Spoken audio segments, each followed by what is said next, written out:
দুয়ারে সরকার শিবিরে বিশেষ চাহিদা সম্পন্নদের শংসাপত্রের জন্য আবেদনকারীদের স্বাস্থ্য পরীক্ষার জন্য রায়গঞ্জ মেডিকেলে পাঠানো হলো। উত্তর দিনাজপুরের হেমতাবাদে অনুষ্ঠিত দুয়ারে সরকার শিবিরে এই আবেদন জানানো হয়েছিল। সেই আবেদনের ভিত্তিতে হেমতাবাদ ব্লক স্বাস্থ্য আধিকারিক এই উদ্যোগ গ্রহণ করেন।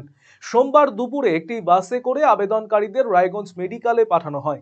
34 জন আবেদনকারীকে পাঠানো হয়েছে বলে ব্লক স্বাস্থ্য দপ্তর সূত্রে জানা গিয়েছে। প্রত্যেকেই শংসাপত্রের জন্য আবেদন করেছেন, তাই তাদের স্বাস্থ্য পরীক্ষার পর শংসাপত্র দেওয়া হবে।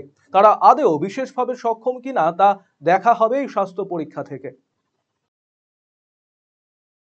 ওর ব্রেন স্ট্রোক হয়েছিল, হাঁটাচলা করতে পারেনি।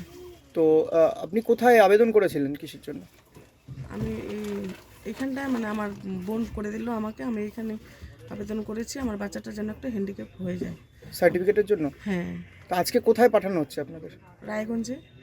মেডিকেলে? হ্যাঁ কে পাঠাচ্ছে? স্বাস্থ্য দপ্তর? হ্যাঁ, তো ওর ওর জন্য কি দুয়ারে সরকার কোথায় অ্যাপ্লাই করেছিলেন? এখানে হেমতাবাদে।